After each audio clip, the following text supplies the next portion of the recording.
Government Issue Joe here with a basic guide to settlement building today. Alright, so this is just gonna go mostly basic stuff. I might throw in a little bit more advanced settlement building techniques, but this guide is really for if you've played Fallout 4, you've done pretty much everything you can, and you suddenly realized, hey, wait a second, there's a settlement building aspect that I've completely avoided. And I'm here to help you make the most of that, make your settlements not look and run like crap. So yeah, the first thing to start off with is you want to have at least 6 points in your charisma. And that's going to be very important because you're going to need both perks of local leader. And it starts off with the first rank here is as ruler, everyone turns to you. You're able to establish supply lines between your workshop settlements. And that's going to be the most important aspect to making settlements that aren't pieces of trash. Linking settlements is going to be very important. And the next rank of it, you're going to be level 14 in order to take it. But you can build stores and workstations at the workshop settlements. So that's also really useful. So once you've got at least the first rank, what you're gonna do is you're gonna go to your settlement, and I've picked this particularly crappy settlement that I've only used to get people to send to better settlements. But yeah, we're gonna start off here at was it Mirkwood? Is that what it's called? Like I can't even remember what the name of this place. I never used it. Mirkwater construction site. All right. So I'm gonna start off here, and you're going to want to have 2 gears, 14 units of steel, 3 rubber, 8 copper, 4 ceramic, 2 circuitry, and 2 crystal. And some of the settlements you can get some of that stuff there. There wasn't really a lot at Mirkwater that I remember to scrap. I was only here once, and that was just to get people. So, but yeah, if you don't have any of that stuff, you might want to get it because you're going to want to build a small generator and then a recruitment radio beacon so that you can get settlers. And I've already done that at this settlement, so they're not going to give me the 2 people right off the bat. I'm going to have to wait for them. But if you have the Assaultron DLC, you can go ahead and... Oh my god, actually... Hey. I'd be happy to help. Is there something I can help you with? Yeah, I need you Time for you to leave. I wouldn't recommend that course of action, but you're in charge. Where the heck is Mirkwater? Oh, there it is. And then you can use your robot companions here. Go ahead, do supply line, Starlight, or just regular settlers, whatever. If you don't have Assaultron or you don't want to make robots, I personally find the robots to be the most really lore-friendly caravanners. I just imagine that everyone else would die walking out there by themselves. But that's just semantics. They all get the job done. And when you're making supply lines, what you want to do is have one central location that all of your settlements are connected to. You don't have to make them all connected to each other. They all just have to meet at one settlement. And I've chosen Starlight as my main base of operation. And then what this does is that all of these settlements now pool their resources. So whatever you have in their workstations, scrap-wise, junk-wise, you can then use it at any settlement that's connected. It doesn't work for transferring items like weapons or clothing, but you can use and build with all of the junk that you have at all of your connected settlements.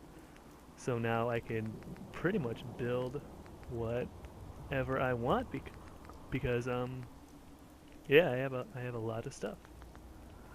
All right, so now that that's taken care of, wait, no, wait, no, that was just my robot companion. You got excited. I saw one people there up top. You want to start off with getting defense right out of the way. In my opinion, that's just the first thing that you want to do. I like to build these little turret towers, I guess you can call them. They short, sweet, to the point, get the job done. You only really need 2 or 3. I don't know where enemies spawn here at Murkwater, so I'm just going to go ahead and make a little triangle. And then this is an important little detail that not a lot of people actually realize, but you can kind of see it there. The different turrets, when you build them, will have different ranks. You see Mark 5, Mark 5, Mark 3, and then there's no real way to get whatever mark that you want to appear besides just flipping back and forth until you get it. But you want to get Mark 7. And you want to get Mark 7 turrets if you can. Not all settlements are in dangerous enough areas for you to actually get Mark 7 turrets, but if you can, get them because they shoot explosive rounds. Mark 5 shoots incendiary rounds. Mark 3 shoots 10mm rounds, and then the Mark 1 shoots 5.56. But yeah, if you can get Mark 7, you want to do that. They're the best for when enemies decide to attack. And I don't know if it actually plays into the math whenever your settlements are under attack and you're not there. But if you are there, if you decide to go help them out, or you just happen to be there while they're being attacked, it's nice to have explosive rounds instead of really any of the other ones are not as good, in my opinion. No, I just had it. It's a bit of a fickle process. There we go.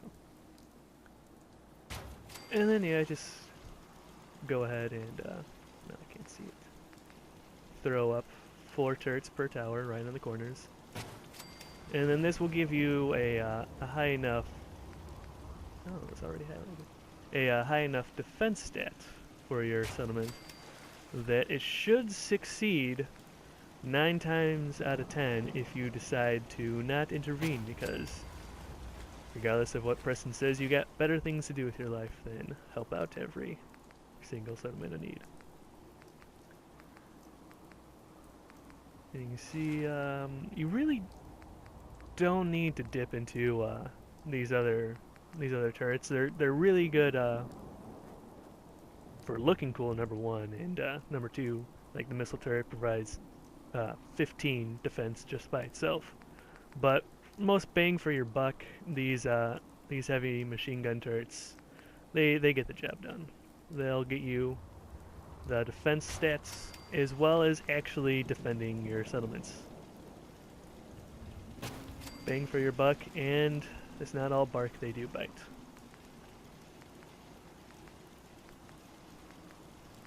Come on. There we go. It's a bit of a process, but I know if you're up in the starting areas, like if you're at Sanctuary, you can only get Mark 1 turrets, because if you haven't already noticed, different areas of the map are more dangerous than others. Starting areas where relatively easy enemies spawn, and then the further south you get, the harder things are. General rule of thumb. That about covers defense. This should be more than enough for what I'm trying to accomplish here. Just making a simple little settlement. Next thing you want to do is get some water for your settlers. And I don't really plan to have more than 3 settlers here, so just a simple water pump should do. Now I'm gonna go ahead and move on to, oh, it's right there, food.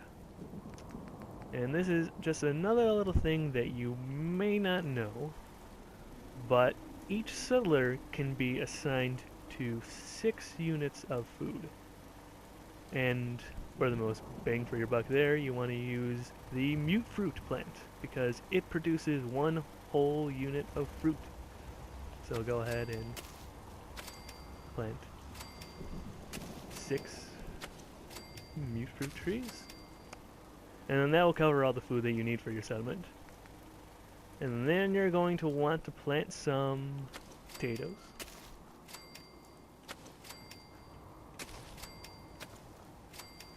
And these only produce half a unit of food. So you could plant 12, but I'm going to go ahead and plant potatoes and corn. So I'll plant 6 more corn here. And then you want potatoes and corn because you can use this along with water to make vegetable starch, and that's super useful for getting adhesive. If you designate a couple sediments just to making potatoes and corn and water, you will never have adhesive problems again, guaranteed. And then that's basically the long short of the basics. You got your water, you got your food, your settlement is defended. We got 96 defense versus 3 water and what would be 12 food. And that's more than enough to protect this settlement. There's more than enough. And then, yeah, once you assign your settlers, you can start to decorate a bit, make it look nice and pretty, but in the grand scheme of things, this is all you need to have a successful little settlement. So, thanks for watching, and I hope this video helps you out.